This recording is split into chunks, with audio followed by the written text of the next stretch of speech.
Oh, hey there. I'm playing some Scavenger on Epicenter here, and I want to talk a little bit about the Call of Duty multiplayer reveal while you watch me play this match here. It's a pretty good match. Don't do usually so well on Epicenter. I don't know why. It's a pretty cool map, and I usually do really well on urban maps, but I don't know. This is like a map that is kind of jinxed for me. But anyway, so about the Call of Duty multiplayer reveal, so many people have waited for that. So many people thought that this should have been done much earlier. But I personally think, you know, having worked with marketing people, that this was on purpose delayed because they wanted people to hear about the Battlefield 3 and, you know, digest it and then forget about it. And then Call of Duty was thinking, then they're going to hit it really hard when everyone kind of doesn't think about Battlefield 4 anymore. Not so sure if that was really the best strategy, but maybe it was. I don't know. A lot of Call of Duty player, a lot of not casual gamers, but serious Call of Duty hardcore gamers, hardcore fans of the series, really got tired of the series, and lately have every year kind of said, well, I probably will get the game, but I'm not really excited about it, and I'm definitely not going to stand in line for it at midnight. I'm going to get it, you know, the next day or the day after that, or maybe I'm waiting and getting it a little bit later after the reviews have been out. I don't know. Nobody was really serious about it anymore. And you know, excited and ecstatic about it. And there has been a lot of gamers now after this multiplayer reveal that were like, oh wow, I guess I'm getting a little bit more excited than I was. So maybe I do get the game. But the funny thing is that nobody was really, I heard none of those gamers, you know, say, oh wow, I mean, this game is just amazing. It's like it blew me away, and I cannot wait to get in, and I'm, you know, gonna have to be the first in line, you know, on midnight launch and stuff like that. So all of those gamers were kind of saying, yeah, the game was better. I mean, the reveal was better than they expected it to be, and there is a few things that they are excited about, but all of them agreed that the game has no wow factor. There's nothing like that makes them wow or fall off their chairs or blow off their socks or whatever you want to say. So I have to say that even I was kind of like, you know, pleased to see that those Disneyland maps are no longer there, and the game goes back more to the nitty-gritty design, map design, where it looks more like war and things are damaged, and it's not so all orange and red and pretty and pink, and you know how Black Ops 2 used to be, you know, where it used, the maps just didn't look realistic. They just looked very plasticky and very adventure parky, and that was just very, very weird. That because Black Ops 1 was so great, it's like a game that people still play like crazy, and a lot of people prefer Black Ops 1 or Black Ops 2, and it's really heavily played even to this date. Black Ops 2 was just not it. It was just not it, and so many people were really, really worried about Ghosts being even worse, especially what we have seen of the single player reveal, where the graphics just didn't show any improvements, and the dog that they showed in there looked like a plushed animal that just really moved weirdly. It was just looking very unrealistic, and you think about, you know, how far that game design has come and how much they can really do nowadays. It's like, what? I don't know, the graphics just looked like they were like 5 years old.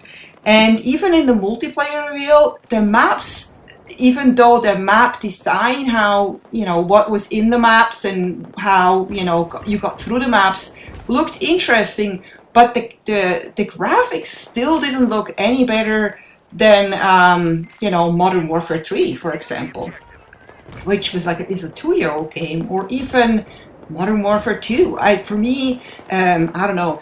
And it seems like they are definitely desperate to steal a lot from Battlefield to make themselves more aligned with Battlefield and more competitive with Battlefield. So, for example, now all of a sudden they added some destruction in there, even though they clearly admitted that the destruction is scripted. So there are specific points, maybe like 1 or 2 points in each map, where you can destruct something, and people are quickly going to find out which points they are, and they're going to be destroyed right at the beginning. And so campers will know to not be where the destruction is and just be somewhere else. So I think at the beginning will be very exciting to be like, oh my god, I didn't know this thing can, I can destroy it or it blows up, and the camper's going to be like, oh my god, why did I sit here? Everything is falling apart around me. But that's just going to be like, the first month or two, and then people are going to know the maps in and out, and spawn killing and camping will continue just like it always has, and people will get really frustrated with it. So the other thing that they also, I think, got, that learned from Battlefield is that they had to improve the sound. So they clearly were mentioning that they have much better sounds here. And I believe that. Well, I don't believe that the graphics are any better. I believe that the sounds are better, because that's one thing that Battlefield always has done so well. The sounds are just amazing in Battlefield. They're extremely realistic. And, sound whoring works really well in Battlefield. I'm not saying it doesn't work well in Call of Duty, but the sounds just in Call of Duty have never been as good. And that was clearly, nobody has really disagreed with that. So they basically have taken that from Battlefield, learned that from Battlefield. And then the other thing that they also seem to have stolen from Battlefield is that they're now trying to also push that mobile app. Yes, they have had the mobile app before for Lead, but it was nothing special. I mean, you could look up your kills and stuff, and Battlefield has had that too for a while. But now that you can set up stuff on the mobile app right while you're playing or before you're playing, you can set up your squad and even set up a game. That's definitely something that they've learned from that multiplayer reveal on Battlefield 3, or even probably heard of it before that. And that was one thing that was, EA pushed, or DICE pushed really heavily, and they're really proud of that. So Call of Duty Ghosts will have a new game mode called Crank. That's basically where you blow up if you don't get another kill.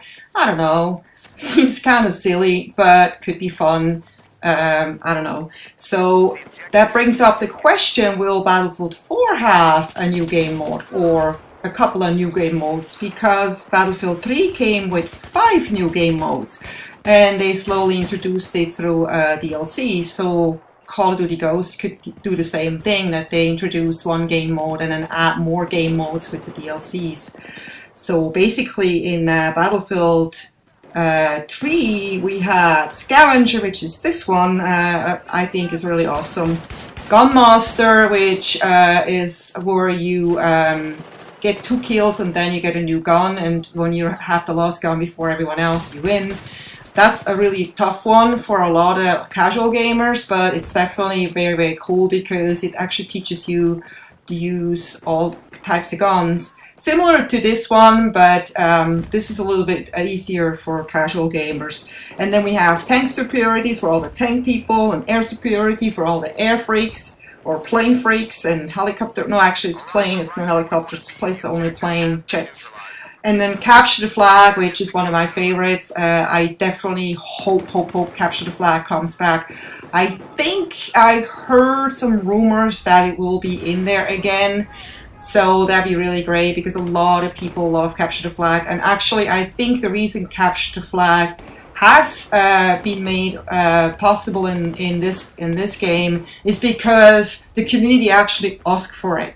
And I think it was very, very successful. The only problem is that it's like mine heaven, and a lot of people that love Capture the Flag started to play it, and they got really frustrated with the amount of mines. For people like me who just like to defend, laying down mines was always a lot of fun, because that's one way to get a lot of kills and a sure way to have a productive defense. So one thing that was positive about the reveal was that you can basically play on the 360 and then transfer everything to Xbox One.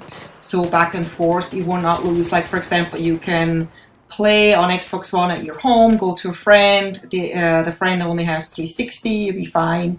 You can still keep all your stats and your prestige and your settings and everything. So that's going to be really good because a lot of people are concerned about getting the Xbox One because they're worried that they're going to lose everything they worked so hard for on the Xbox 360, me included actually. But I won't get the Xbox One for at least a couple of years, if not more, until I actually really have to do that. And you know, with Battlefield 4, you can do the same thing. You can transfer your stats from 360 to Xbox One. So you're all set. Should be no problem for the ones that get the Xbox One soon. So I hope you enjoyed this. Take care. See you next time. Bye-bye.